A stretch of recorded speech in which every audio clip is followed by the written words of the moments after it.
Meanwhile, at Mincy's video store.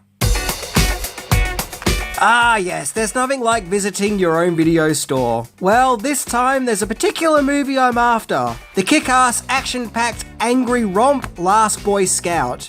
But no, I just can't seem to find it anywhere. Oh wait, here it is. What? It's already being rented out? Ugh, why I ought to? Ugh. Well, in this case, I may as well do a top 10 things you didn't know about The Last Boy Scout. Yes, I know, it'll be a re-upload due to copyright issues. But hey, I also wanted to rent Last Boy Scout. So, life is full of disappointment, deal with it. That's just a joke. But could you see what I was doing? I was being all angry like the movie. Yeah, let's face it, I could never do angry. I'm too happy and chilled out. So with that, enjoy the show.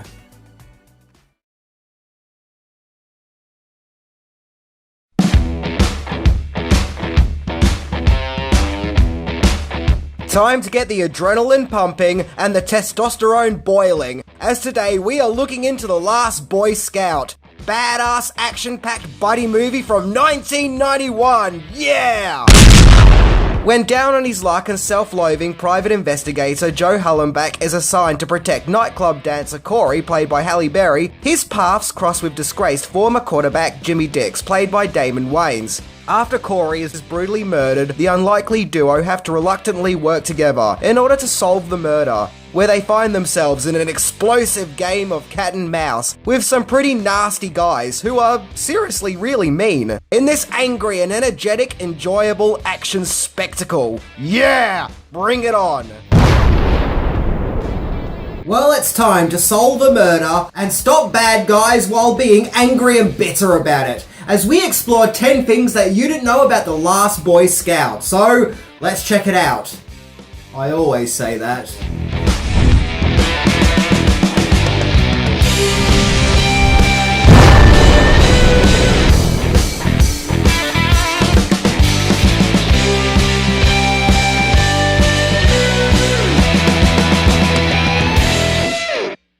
Number 10. The script was written to deal with a breakup. The script for The Last Boy Scout was written by Shane Black, who prior had written the scripts for The Monsters Squad and Lethal Weapon, as well as having a small role in Predator. After the huge success of Lethal Weapon in 1987, it would have seemed that his career was ready to take off. However, his personal life went into a slump after he dealt with a breakup of a relationship, which Black referred to as his first real love, where he took a 2-year break from writing, where he wasn't really doing much of anything except smoking cigarettes and reading paperbacks.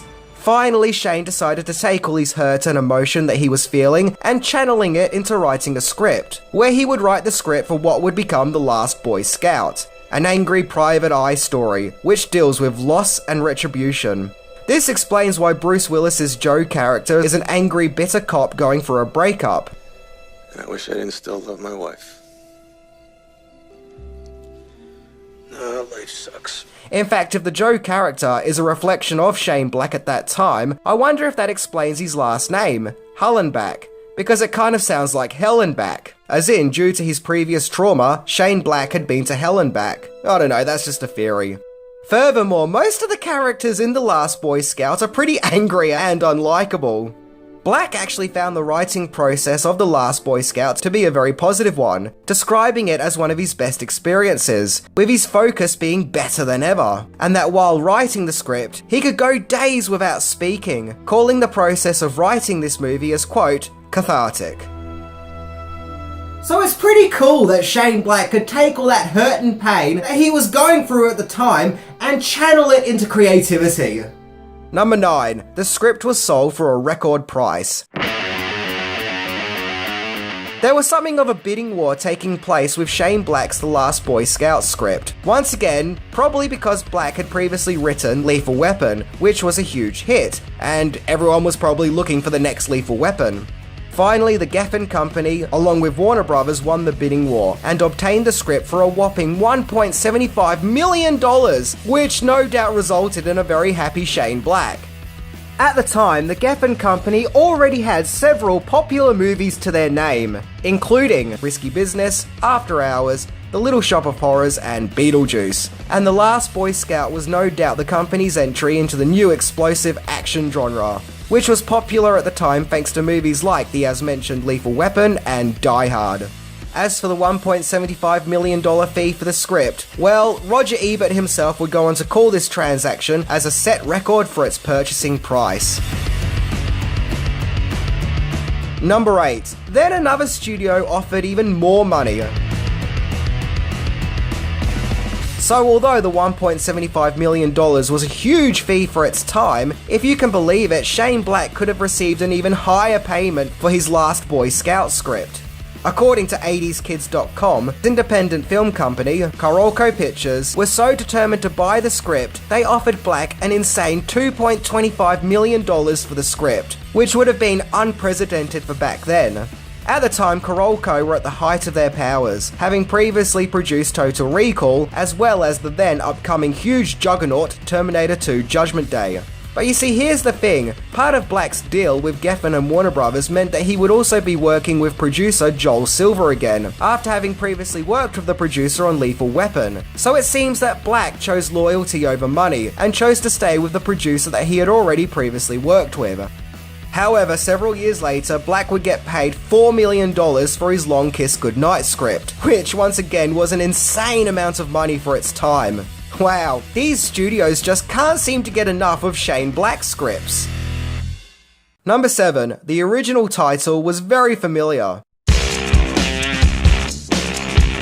So as mentioned, Joel Silver came on board to produce The Last Boy Scout. In the late 80s and early 90s, Silver was something of the king of producing action movies, having also produced the Lethal Weapon and Die Hard movies, as well as Roadhouse, Predator, and Demolition Man. He incidentally would produce another Shane Black script with 2016's The Nice Guys. So the guy clearly knows a thing or two when it comes to cinematic action. However, according to Silver, in a 2016 Q&A, the original title of The Last Boy Scout was in fact Die Hard. Silver liked the title so much, he asked Black if he could use the title on another action movie that he was working on at the time, which was in fact Die Hard as we know it. In its early production, Die Hard was in fact called Nothing Lasts Forever, named after the book that it was based on. So Nothing Lasts Forever became Die Hard, and Shane Black's Die Hard became The Last Boy Scout. If this is true, this makes me wonder if Shane Black got any credit for coming up with the Die Hard title. Number 6. Extensive rewrites took place.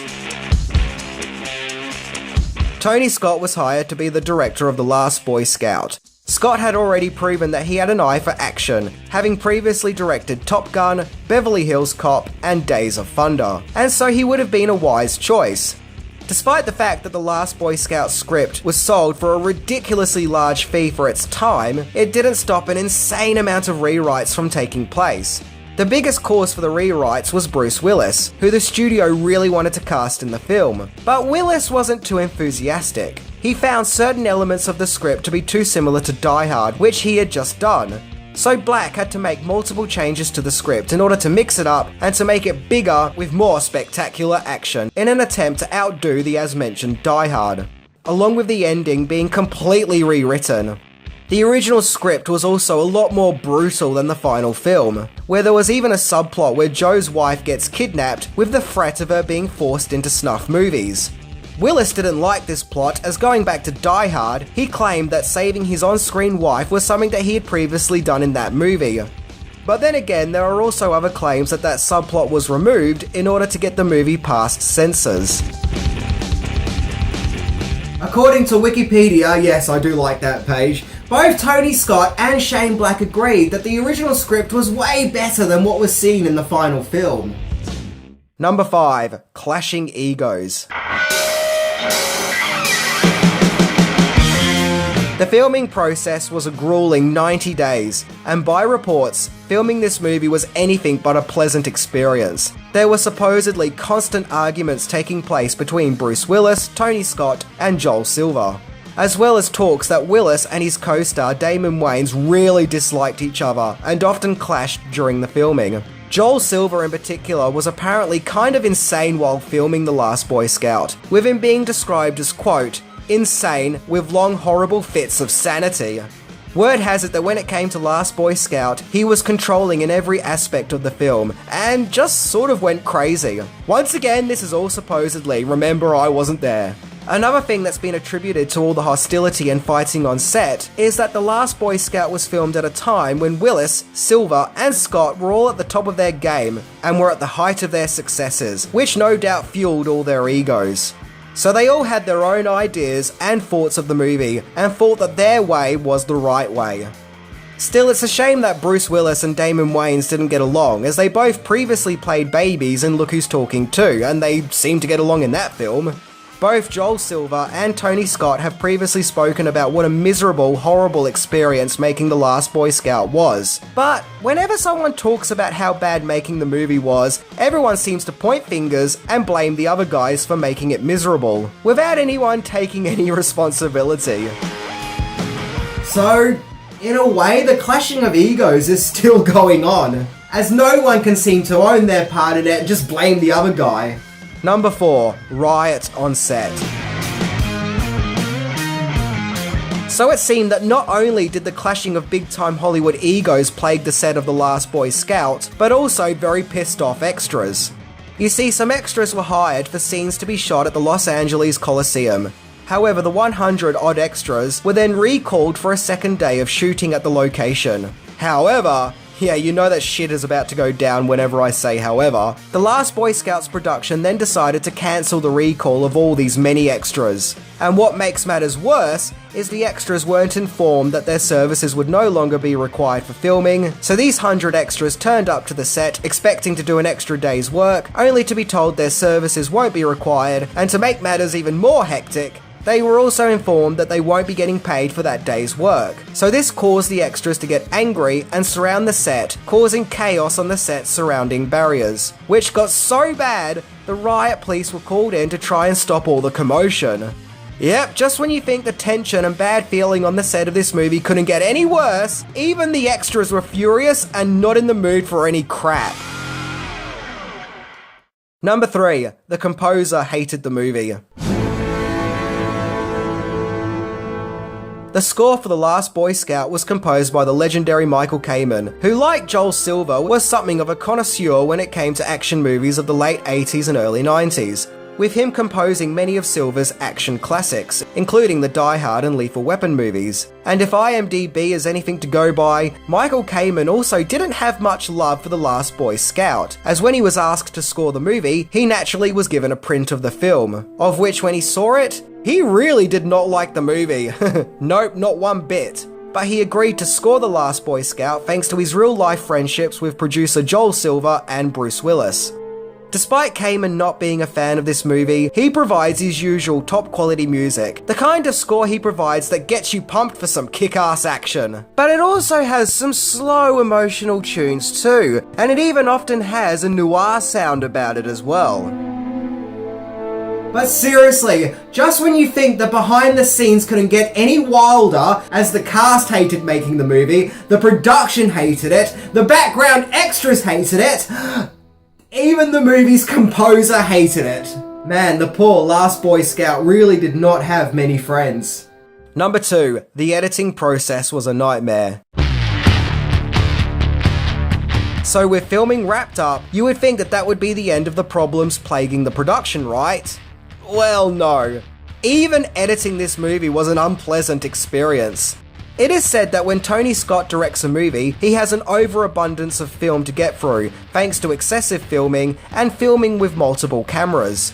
And when it came time to edit The Last Boy Scout together, there was just mountains upon mountains of film footage to get through, of which multiple editors were required to shift through all the footage and to try and cut together a cohesive movie. One very early cut of the movie was even deemed unwatchable, of which once again others came on board to edit the film. Famed editor Mark Goldblatt, who was something of a go-to guy when it came to editing action movies, came on board as one of the editors to try and cut The Last Boy Scout into a movie. And thanks to the copious amounts of film material, he said editing this movie was one of the most painful and frustrating experiences of his career. When The Last Boy Scout was finally edited into a movie with a beginning, middle and end, further cuts would be made, as a lot of the movie's violence had to be toned down, in order to avoid an NC-17 rating. So some scenes of excessive violence had to be cut out. Some accounts of early test screenings of The Last Boy Scout do claim that earlier versions of the film was way more violent than the final movie itself. Bonus entry: cast and crew possibilities. There are some websites that explain that before The Last Boy Scout became a Bruce Willis vehicle, that veteran actor Jack Nicholson was originally considered to play the part of Joe Hallenbeck. And furthermore, Mel Gibson was also considered to play Jimmy Dix, but thankfully we ended up with Bruce Willis and Damon Wayans. And despite stories of them not getting along at the time, they do bring great chemistry and charisma to the piece. These sites also explain that Die Hard director John McTiernan was the original choice of director considered for helming The Last Boy Scout, but he turned it down. And when Tony Scott came on board as director, his original choice to play the Corey character was Grace Jones, but it was ultimately Halle Berry who got the part. Number 1, it was a box office disappointment. The Last Boy Scout was released in December 1991, and despite being a follow-up to Lethal Weapon and Die Hard, guaranteed to follow that mold and make big box office bucks, the movie sadly was something of a dud in the eyes of the studio, with it only making $114 million at the box office on a $43 million budget. Now I know what you're thinking, $114 million is a lot of money. Well, yeah, but keep in mind that a few years earlier, Lethal Weapon 2 made $227 million, and Die Hard 2 made $240 million. So I'm guessing there was an anticipation that The Last Boy Scout would be bringing in those kind of numbers. The Last Boy Scout did however get fairly positive reviews from critics, with many agreeing that it's a competently made, fun, explosive action thriller, and it even got Bruce Willis's career back on track after the disappointing reception of Hudson Hawk. Which is a story for another episode. The Last Boy Scout has also become a cult movie, with its fan base increasing more and more with the passing of time. At the end of the day, The Last Boy Scout is a very fun and enjoyable movie, and considering the absolute chaos that took place while making the movie, it's surprising that a coherent movie came out of it, let alone a really good one, which The Last Boy Scout is.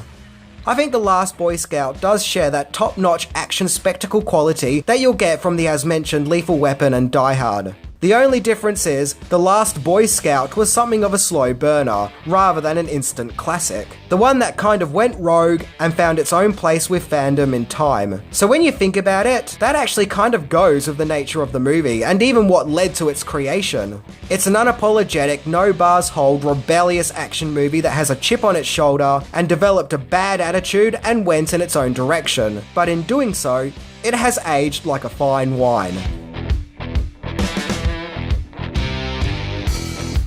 If you like all those badass, sweaty action movies of the late 80s and 90s, then The Last Boy Scout is the movie for you. You won't be disappointed. And I do believe that it is a slightly underrated gem. Underrated in the sense that it doesn't seem to get the same level of praise as Die Hard and Lethal Weapon, but still has the same level of quality. Anyway, I'm Minty, and wow! I don't think any of the cast and crew of The Last Boy Scout were on each other's Christmas card lists. See ya!